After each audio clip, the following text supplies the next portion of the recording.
Isang Starlink, 10 piso Wi-Fi.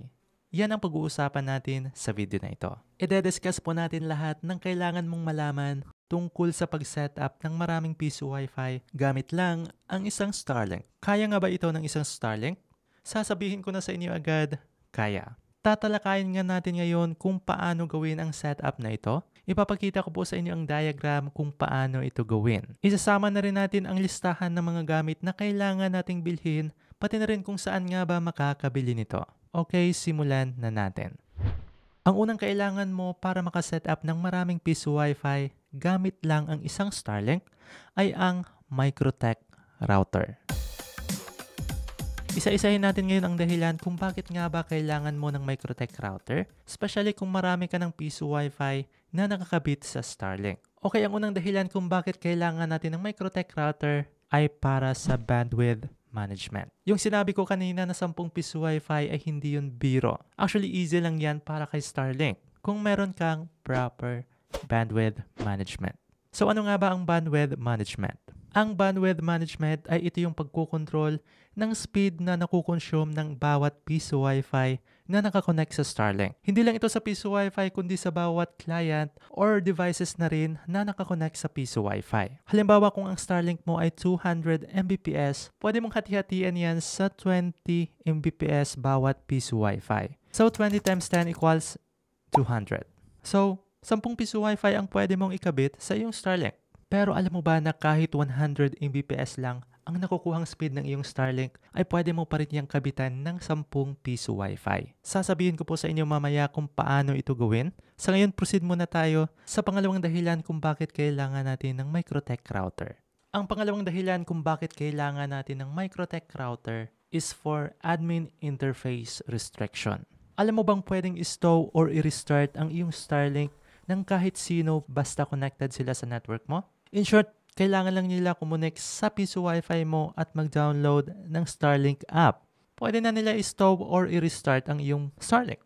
Pero yan ay mapiprevent natin kung meron tayong Microtech router. Isa pang dahilan kung bakit kailangan natin ng Microtech router ay pwede tayong makapag-block ng kahit anong website na bawal kay Starlink. Tulad ng torrenting, bawal yan kay Starlink. Okay, proceed na nga tayo sa pangalawang kakailanganin natin para makasetup ng maraming piso Wi-Fi sa Starlink. Ito ang Starlink Ethernet Adapter. Kailangan mo lang nito kung ang Starlink mo ay Gen 2 or yung standard actuated na version. Kung Gen 3 ang Starlink mo ay hindi mo na kailangan nito. Ang Gen 2 router kasi ni Starlink ay walang saksakan ng LAN cable. So hindi natin maisaksak yung cable papunta sa Microtech router. Pero kung meron kang Ethernet adapter, ang PoE wire ni Starlink ay hindi mo na directly isasaksak sa router. Dadaan mo na siya dito sa Ethernet adapter at ang Ethernet adapter naman ay isasaksak papunta sa router. Now, ang pinagkaiba dito ay merong saksakan ng LAN port si Ethernet adapter. So, ibig sabihin ay pwede tayong magsaksak dito ng LAN cable papunta sa Microtech router. Ang pangatlong kakailanganin natin sa setup na ito ay ang switch. Ito yung magiging parang extension ni Microtech. Since 10 piso Wi-Fi nga yung i-deploy natin, ay kailangan natin ng maraming LAN ports. Meron lang available na 5 saksakan si Microtech Hex. At isa na nga dito ay yung LAN cable mula sa Ethernet adapter. So, 4 na lang ang pwede nating saksakan ng piso Wi-Fi. So, kulang tayo ng 6 na LAN ports. Para magkaroon tayo ng maraming LAN ports, kailangan natin ng switch. Depende sa inyo kung anong brand ng switch ang gagamitin nyo. Pero ang kasalukuyang ginagamit ko ay ang TP-Link switch. Meron siyang 5 LAN ports. Sa setup na ito ay kailangan natin ng 2 nito para magkasya yung 10 piso Wi-Fi. Lahat ng products na babanggitin ko dito ay ilalagay ko sa description ng link kung saan tayo makakabili. So check mo na lang later pagkatapos ng video na ito.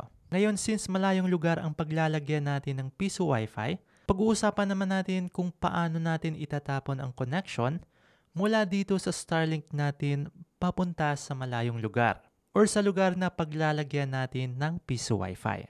Actually, may 2 option tayo para gawin ito. Una ay yung wired at ang pangalawa ay wireless. Sa wired ay gagamit tayo ng cable, specifically fiber optic cable. At sa wireless naman ay gagamit tayo ng radio devices tulad ng Ubiquiti Gen 2. Ang ituturo ko po sa inyo ngayon ay wired lang dahil ito ang pinakamadaling i-setup at ituro. So para makasetup ng wired connection, ito ang mga gamit na kailangan nating bilhin. Una na nga dito ay syempre ang fiber optic cable.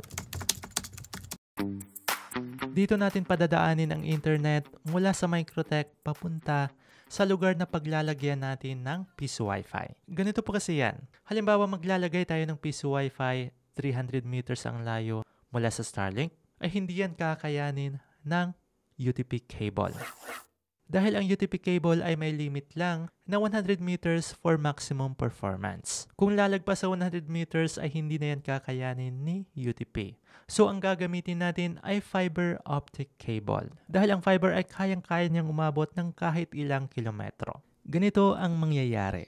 Mula dito sa Ethernet adapter ay isasaksak natin ang ating Microtech hex.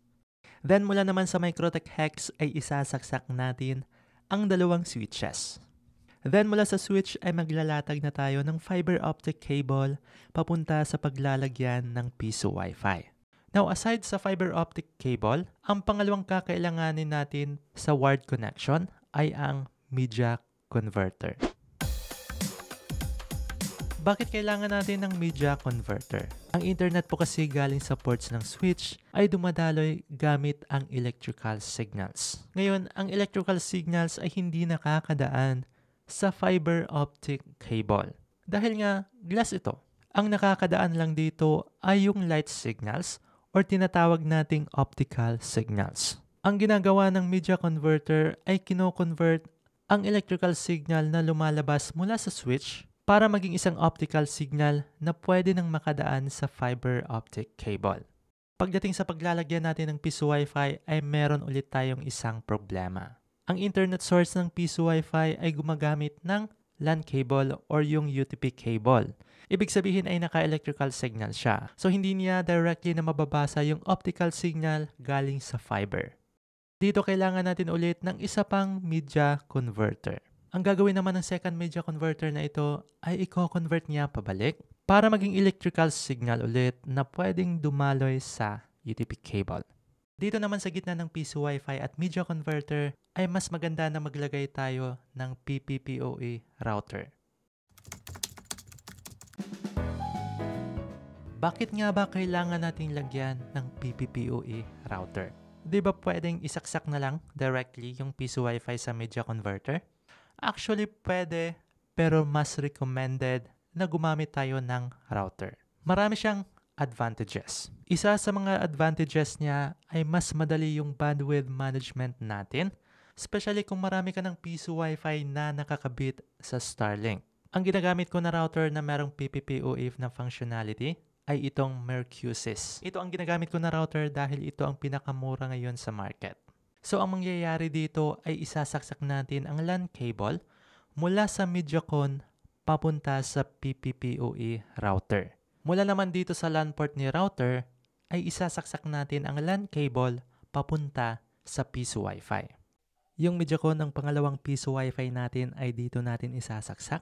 Dito yung pangatlo, pang-apat, 5, 6, 7, 8. At dahil may dalawang ports pa na natira dito sa Microtech, dito yung pang-9 at 10. Ngayon ang tanong, what if 100 Mbps lang yung speed na nakukuha ng Starlink mo? Kaya pa rin ba niya ang 10 piso Wi-Fi? Ang sagot ay, of course, kaya. Ang sekreto dyan ay dapat lalagyan mo ng speed limit ang bawat devices o cellphone na nakakonect sa piso Wi-Fi. Halimbawa kung lalagyan mo ng 2 Mbps na limit tulad ng piso Wi-Fi ko, ibig sabihin yan ay 2 Mbps lang ang maximum speed na makukonsume bawat cellphone.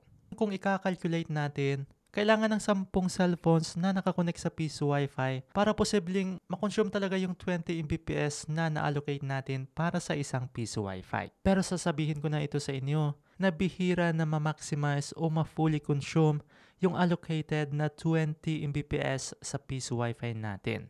Ang dahilan dyan ay mamamaximize lang naman ni user yung 2 Mbps kung nagda-download siya. Bihira lang naman na may mag-download sa ating piso Wi-Fi. Yung iba dyan ay nagbabrowse lang sa internet like Facebook, YouTube. Yung iba nga ay nagchat-chat lang at nag-EML. Ang chat at ML ay sobrang liit lang na bandwidth ang kinukonsume. Based on my experience, minsan nga ay umaabot ng 20 cellphones yung connected sa piso Wi-Fi ko. Pero kung titingnan ko yung average speed consumption ng isang piso Wi-Fi ko sa Microtech, ay hindi nga siya umaabot ng 10 Mbps. So matipid talaga kung meron kang proper bandwidth management. Marami pa tayong Starlink piso Wi-Fi tutorials na alam kong kailangan mong panoorin. I-click lamang ang playlist na nasa screen para panoorin ang mga ito.